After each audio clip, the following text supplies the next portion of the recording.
Hi all, welcome to football arena. നെയ്മറുടെ ക്ലബ്ബായ സാന്റോസിന്റെ അടുത്ത മത്സരം ഇന്റർനാസിയോണൽ എന്ന ക്ലബിനെതിരെയാണ്. വരുന്ന ചൊവ്വാഴ്ച പുലർച്ചെ ഇന്ത്യൻ സമയം 5:30 ഈ ഒരു മത്സരം വീക്ഷിക്കാൻ നമുക്ക് സാധിക്കുക.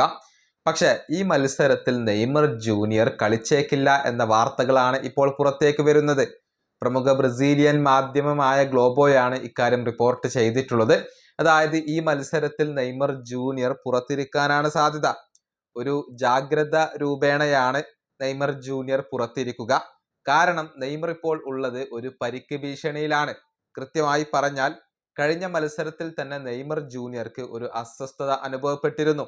താരത്തിന്റെ ഇടത് കാൽമുട്ടിനാണ് കഴിഞ്ഞ മത്സരത്തിൽ ഒരു ബുദ്ധിമുട്ട് അനുഭവപ്പെട്ടത്. പിന്നീട് നെയ്മർ ജൂനിയർ മത്സരത്തിൽ തുടരാൻ തീരുമാനിക്കുകയായിരുന്നു.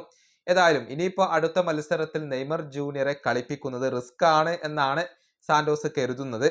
അതുകൊണ്ട് തന്നെ ഈ ഫിസിക്കൽ പ്രശ്നത്തിൽ നിന്നും മുക്തനാവാൻ നെയ്മർക്ക് ആവശ്യമായ ഒരു സമയം അനുവദിക്കാൻ ഇപ്പോൾ സാന്റോസ് തീരുമാനിച്ചു കഴിഞ്ഞിട്ടുണ്ട് എന്നാണ് ഗ്ലോബോ പറഞ്ഞിട്ടുള്ളത്. അതിനർത്ഥം അടുത്ത മത്സരത്തിൽ നെയ്മർ ജൂനിയർ കളിച്ചേക്കില്ല, അദ്ദേഹത്തിന് റെസ്റ്റ് ആയിരിക്കും എന്നാണ് ഇപ്പോൾ പ്രതീക്ഷിക്കപ്പെടുന്നത്. വളരെ പ്രധാനപ്പെട്ട ഒരു മത്സരമാണ് നെയ്മർക്ക് നഷ്ടമാകുന്നത്. കാരണം റിലഗേഷൻ സോണിന്റെ തൊട്ട് മുകളിലാണ് ഇപ്പോൾ സാന്റോസ് ഉള്ളത്.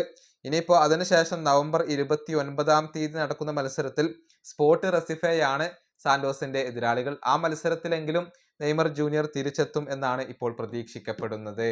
ഈ വീഡിയോ അവസാനിപ്പിക്കുന്നു. അടുത്തൊരു വീണ്ടും കാണാം.